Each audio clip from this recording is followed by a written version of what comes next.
के बाद एलिस एक जादुई दरवाजे से किसी और दुनिया में पहुंच जाती है। दरअसल ये एक जादुई दुनिया है। इस दुनिया को वंडरलैंड कहा जाता है। एलिस पहले भी यहाँ आ चुकी है, जो हमें इस मूवी के पहले पार्ट में दिखाया गया। व्हाइट रानी एलिस को बताती है कि उसने ही इसको यहाँ पर बुलाया है क्योंकि इनका एक साथी है जिसका नाम हैटर है, वो बहुत मुसीबत में है। हैटर एलिस का भी बहुत अच्छा फ्रेंड था। इस दुनिया के जानवर भी बात कर सकते थे। एक डॉग एलिस को बताता है कि कुछ दिन पहले हैटर को एक पुरानी टोपी मिली जो उसने अपने बचपन में बनाया था। वो टोपी इसने अपने डैड को दिया था। उस टोपी को देखकर हैटर को ये लग रहा है कि उसका परिवार जिंदा है। एलिस तुरंत हैटर के पास जाकर उससे बात करती है। हैटर एलिस को दोबारा इस दुनिया में देखकर बहुत खुश था।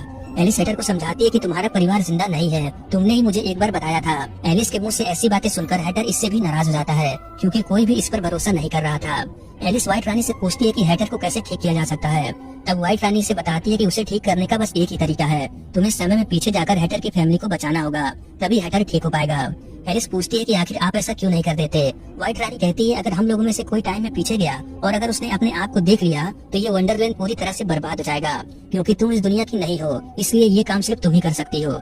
इसके बाद व्हाइट रानी एलिस को एक बड़े से घड़ी के अंदर भेजती है जहाँ टाइम नाम का एक आदमी रहता था जो इस दुनिया के टाइम को संभालता है। उसी के पास टाइम मशीन है। एलिस किसी तरह उसके पास पहुंचकर अपनी कहानी बताकर उससे टाइम मशीन मांगती है। टाइम कहता है तुम बीते कल को नहीं बदल सकते और दूसरी बात मैं किसी भी कीमत पर तुम्हें टाइम मशीन नहीं दूंगा। उदास होकर एलिस यहाँ से जाने लगती है। तभी वो देखती है कि यहाँ पर रेड रानी भी आई हुई है। उसे भी टाइम मशीन चाहिए था ताकि वो समय में पीछे जाकर व्हाइट रानी से बदला ले सके जो इसकी बहन है, मगर टाइम इसे भी वो समय चक्र नहीं देता। जब ये दोनों बातचीत कर रहे होते हैं तभी दूसरी तरफ एलिस ढूंढते हुए समय चक्र के पास पहुंच जाती है। एलिस जैसे उस समय चक्र को अपनी जगह से हटाती है तभी टाइम को भी पता चल जाता है।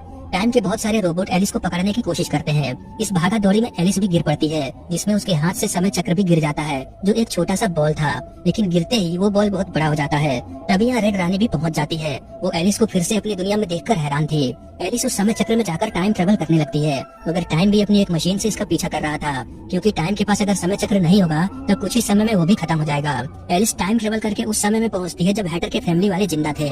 एलिस हैटर को जाकर सारी कहानी समझाती है, मगर हैटर अभी एलिस को नहीं पहचानता। इसके बाद एलिस उस जगह पर जाती है जहाँ पर रेड रानी को उसका ताज पहनाया जा रहा था, लेकिन इसका सर बाकी लोगों से बड़ा होने के कारण वो ताज टूट जाता है जिस पर हैटर की हंसी निकल जाती है। ऐसा होते ही वहाँ मौजूद सभी लोग रेड रानी पर हंसने लगते हैं। रेड रानी सभी से बहुत गुस्सा होती है, खासकर हैटर से। वो सबसे ये कहकर जाती है कि वो सबसे बदला लेगी। हैटर के डैड इस बात से बहुत गुस्सा करते हैं। इस बात से नाराज होकर हैटर अपनी फैमिली को छोड़कर हमेशा के लिए जा रहा था। एलिस उसे समझाती है कि तुम्हें अपने फैमिली के साथ रहना चाहिए, मगर हैटर इसकी बात नहीं मानता। वापस महल की तरफ आने पर एलिस व्हाइट रानी और हैटर के डैड में हो रही बातचीत को सुनती है। व्हाइट रानी अपनी बहन के बारे में बता रही थी। जब वो छोटी थी तब उसका सर किसी चीज से टकरा गया, तब से उसका सर बड़ा हो गया। बाकी वो दिल की बहुत अच्छी है, इसलिए आप लोग उससे डरे नहीं। ये सब सुनकर एलिस दिमाग लगाती है कि अगर वो इस एक्सीडेंट को होने से रोक दे तो सब कुछ सही हो जाएगा। ये तुरंत उस टाइम मशीन को बड़ा करके फिर से टाइम ट्रेवल करने लगती है। इस तरफ टाइम भी इसके पीछे यहाँ आ चुका था।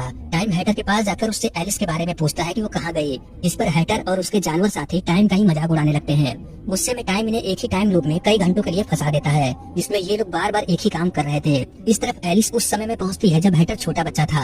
हैटर एलिस को अपने घर चलने को कहता है क्योंकि इसके डैड बहुत अच्छी टोपी बनाते थे।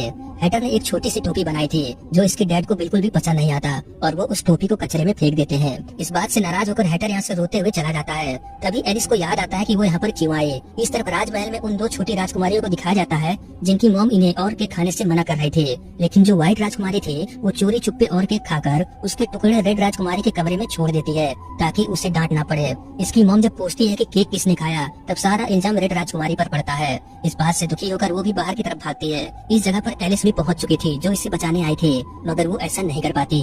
रेड राजकुमारी का सर टकरा जाता है। तब एलिस को समझ में आता है कि वो बीते कल को नहीं बदल सकती जैसा कि टाइम ने इसको बोला था। तभी यहाँ टाइम भी पहुंचकर एलिस से अपना समय चक्र मांगता है। एलिस कहती है कि वो सिर्फ आखिरी बार टाइम ट्रेवल करना चाहती है, वो इसे जाने दे, मगर टाइम इसकी बात नहीं मानता। अब कोई रास्ता न देखते हुए एलिस वहाँ रखे एक शीशे के अंदर चली जाती है जो शीशा इसे अपनी दुनिया में लेकर आता है। इस दुनिया में वंडरलैंड का कोई आदमी नहीं आ सकता। जब एलिस को होश आता है तब वो हॉस्पिटल में थी, मगर ये यहाँ से फिर से वंडरलैंड में आकर टाइम ट्रेवल करती है और इस बार ये उस जगह पर पहुँचती है जहाँ पर रेड रानी ने अपने ड्रैगन से इस राज्य पर हमला किया था जिसमें बहुत लोग मारे गए। इसमें हैटर का पूरा परिवार भी था, लेकिन यहाँ आने पर एलिस को पता चलता है कि रेड रानी ने हैटर के परिवार को मारा नहीं बल्कि बंदी बनाया। इसका मतलब हैटर का परिवार अभी भी जिंदा है। एलिस तुरंत हैटर के पास आकर उसे बताती है कि तुम्हारा परिवार जिंदा है, मैंने तुम पर भरोसा न करके बहुत बड़ी गलती की। उस रेड रानी ने तुम्हारे परिवार को बंदी बनाकर रखा है। इसके बाद ये लोग रेड रानी के अड्डे पर पहुंचते हैं, जहां हैटर को पता चलता है कि इसके परिवार को रेड रानी ने चींटी जितना छोटा बनाकर रखा है। रेड रानी यहाँ आकर इन सभी को बंदी बना लेती है। एलिस से टाइम मशीन लेकर वो अपनी बहन को लेकर यहाँ से टाइम में पीछे जाने वाली थी। एलिस उसको समझाती है कि मैंने फ्यूचर बदलने की कोशिश किया पर मैं नहीं कर पाई, इसलिए तुम भी वहाँ मत जाओ। मगर रेड रानी इसकी बात नहीं मानती और इसको धमकी देकर कहती है कि जब वो लौटेगी तब वो सबको खत्म कर देगी। इतना कहकर वो अपनी बहन को लेकर उस समय में जाती है जब वो केक को लेकर झूठ बोल रही थी। उसको फिर से झूठ बोलता हुआ देखकर रेड रानी अपने बचपन के रूप के सामने आ जाती है। ऐसा होते ही वो दोनों जम जाते हैं। तभी यहाँ एलिस और हैटर भी पहुंच जाते हैं, जो उस टाइम का दूसरा मशीन लेकर आए थे, लेकिन अब बहुत देर हो चुकी थी। ये दुनिया बर्बाद होना शुरू हो चुका था। इन्हें जल्दी समय चक्र को अपनी जगह पर रखना होगा। ये लोग इस जगह से भाग रहे थे, इनके पीछे पीछे दुनिया खत्म हो रही थी। ये किसी तरह टाइम के महल में पहुँचते हैं। एलिस भागते हुए उस समय चक्र को अपनी जगह पर रखने वाली थी, लेकिन तब तक ये जगह भी पूरी तरह से जम जाती है। मगर एलिस ने अपना काम कर दिया था। देखते ही देखते सब कुछ फिर से नॉर्मल होने लगता है। व्हाइट रानी अपनी बहन से माफी मांगती है, जिस पर वो इसे माफ भी कर देती है। इसके बाद हैटर की फैमिली को भी फिर से नॉर्मल कर दिया जाता है। अब एलिस का काम यहाँ खत्म हो चुका था। हालांकि वो इस दुनिया से जाना तो नहीं चाहती थी, लेकिन उस दुनिया में इसकी माँ रहती है। एलिस सभी को गुड बाय कहकर शीशे के रास्ते अपनी दुनिया चली जाती है। यहाँ पर इसकी माँ उस जहाज को हेमिस के हवाले करने वाली थी। एलिस अपनी माँ से कहती है कि जहाज तो दूसरा आ जाएगा, लेकिन माँ तो एक ही है, इसीलिए आप बिना सोचे साइन कर दो। ये सुनकर उसकी माँ कहती है कि अब मेरी बेटी बड़ी हो गई। इतना कहकर वो उस पेपर को फाड़ देती है। इसके बाद हमें मूवी का आखिरी सीन दिखाया जाता है, जहाँ एलिस अपनी मॉम और जेम्स के साथ अगले सफर पर जा रही थी। इसी के साथ ये जादुई दुनिया की फिल्म यहीं पर खत्म।